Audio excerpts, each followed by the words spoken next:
We got a brand new interview in the PlayStation magazine with Darby, the narrative director on Assassin's Creed Valhalla, that includes a ton of new details, including how there should be quite a number of jaw-dropping moments that also set up things for the game that follows after Valhalla. We got some new art, some more gameplay specific info like climbable runes, side quest structure and way more. So a like on the video would be super appreciated, and let's go. There is still time to enter my May giveaway for a 2020 game of your choice on your platform of choice. All you need to do is follow the link in the pinned comment for a chance to win. You have to be a subscriber as well of the channel before you enter. And good luck.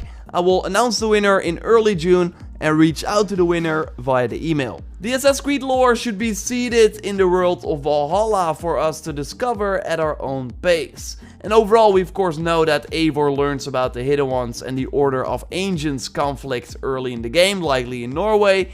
And we now know that he specifically meets an assassin, so one person of the Hidden Ones that will likely give him then the Hidden Blade. And Darby actually calls the Hidden Blade the Conspicuous Blade because it's of course not hidden, and that has to do with the Norse culture, as we were already speculating before, that you should be upfront about the fact that you killed someone in battle, so they put the blade on top, so it felt that Eivor wasn't being shady. Overall, Darby talks multiple times about not wanting a wasted moment in this game for players, for the side missions that I want to touch on in a second, but also every narrative discovery, that it kind of has a grand purpose.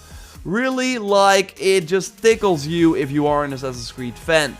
Hopefully there's quite a number of moments where your jaw drops because you are like, oh whoa, that connects to that, okay, that is cool. And I think one of those jaw-dropping moments will likely be uncovering how both male and female Eivor are canon. Darby already noted that this is the case, but how they of course managed it is going to be interesting and a mystery until we play the game. Sudarshan on Twitter said that he looked online and Eivor seems to be exclusively a female name, to which Darby responds, "There's a reason for everything, my friend. You will have to play to see." And I saw a lot of theories already in the input@joraptor.com email inbox. And of course, if you got some awesome theories or found some interesting things, totally reach out via that email address. Valhalla should be a bridge between the Hidden Ones and the Order of the Ancients, as set up in Origins and Odyssey, and the Templars and the Assassins as we know them in later games. There's of course a huge gap between Origins and the first Assassin's Creed in terms of timeline, so extra details and info on what happened in between that time is of course very interesting and more than welcome. But Darby also says that some things that are happening are starting to set the stage for what comes in the game that follows. And I'm still fascinated by who will be making this next game after Valhalla, because Ubisoft Quebec, the studio behind Syndicate and Odyssey, is likely not going to do it because they are hard at work on Gods and Monsters that has to launch before April 2021. And actually they have also a team helping with Valhalla. I totally want to dive into this topic again later when there is some more clarity, because I don't think that Ubisoft would go 3 years without a new game. So it has to be a different team than the team that is now working on Valhalla. But yeah, I'm getting ahead of myself. Let's go back to the Viking game for now. We namely got more reason to believe that the game will launch in mid-October, because Amazon Australia put an October 13th date on the deluxe edition of the Art of Assassin's Creed, as we see in this tweet from Anthony. So that is a Tuesday, and that could be the early access date that we talked about in a previous video for gold editions and up, that Ubisoft did for many of their recent games. And it only makes sense that the art would release on the first day that the game is available. And we, by the way, got a look at one of the artworks that we can expect in that book. That should, by the way, have 208 pages in total. And the artwork looks awesome. And this is the first time that we see Eivor on a horse. And I really like the large settlements on top of the mountains here. I really can't wait to see more of England. And we of course saw Stonehenge already in the brief teaser trailer. We can climb it and also uncover secrets of the ancient people who built it, according to Darby. We discussed before how this could be one of the Izu vaults that was teased in Origins. So maybe that is what he is hinting at. And overall, we should expect many Roman ruins in the game because the Britannic and the Celtic tribes did not have the knowledge on how to maintain these Roman buildings 400 years ago, so they all fell in ruin. But now during the time of the game, the Saxons are using these ruins and trying to make the best out of it. And we might even meet lost tribes in the world that are still worshipping England's pagan gods. Although we should explore to find them, Darby says. And overall, when out in the world, we will be meeting a lot of characters that have side missions for us. No big surprise there, right? But Darby now teases that these quests could spiral into an epic saga, where in Origins most of the side missions were just standalone little stories. We have these great stories in our game, multiple part stories that really feel like they have a rise and fall, just like a proper Shakespeare play. And then Darby is referring to the 5-act structure that we see right here, and this structure was also used in Assassin's Creed Odyssey for many of the side content, including the Lost Tales of Greece missions. So this overall means that the missions should be more memorable and also have more of an emotional impact. The PlayStation Magazine continues how we will feel more invested in the problems of the NPCs in Valhalla, and that many quest givers will also remain in the world and could even join our settlement. Darby does not like fetch quests, where you are asked to gather items for a character that then vanishes, so we should not expect something like that in Valhalla. We should instead meet characters that are more memorable than that, and likely some of them can join our raiding party and come hang out on our boat.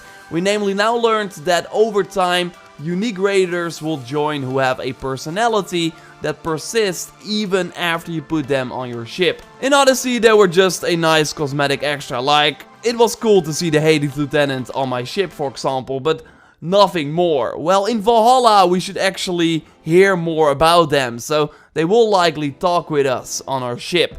We now, by the way, also learned that on our longboat, we have a map to scan for places to raid or trade. And the PlayStation Magazine talks about 2 approaches to exploration from our settlement. So basically 2 big activities you can do if you leave your home base. So you can either go out raiding and then bring back resources to help grow your settlement, so then new people will show up and even give you new services. And there is, by the way, a specific narrative reason why we picked the spot for our settlement. So we come from Norway to England and choose a spot for some sort of story reason. And we know, of course, that the settlement will not move, so we'll stay in a set location. We also now know that growing our settlement is going to be a continuous storyline that overlaps with everything else, because as our settlement grows, you have to deal with growing pains and make tough decisions. Although we don't know any examples of that yet. So again, from your settlement you have 2 activities. One is go out raiding and the other one is choose to go and make friends and forge alliances.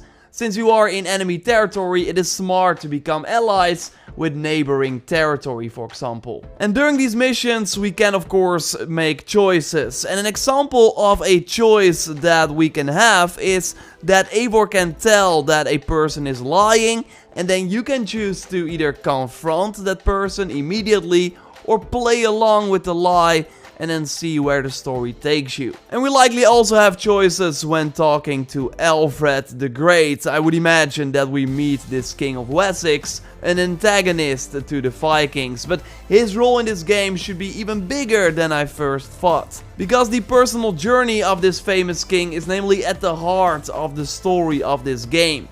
And I speculated about his clothes in a previous video about how the Templar icon could already be here. Some pointed out that it could of course also be the icon of Wessex. Yeah, that totally makes sense, but I still would not be surprised if somehow he is also part of the Assassin-Templar conflict. We also learned some extra details about our raven, Sunin, namely that when we use this bird, the UI has been reduced compared to the previous games, so discovering secrets will be a little more instinctive and rewarding and likely less hand-holdy as we saw in Odyssey and Origins. And of course, subscribe if you are new for everything on Assassin's Creed Valhalla. I got some other cool videos coming your way very soon. so keep it locked for that. A like on the video would be nice, and totally check out my weekly Assassin's Creed Valhalla podcast, the Assassin's Cast, on any podcast service that you are using. You can also find a link to it in the video description.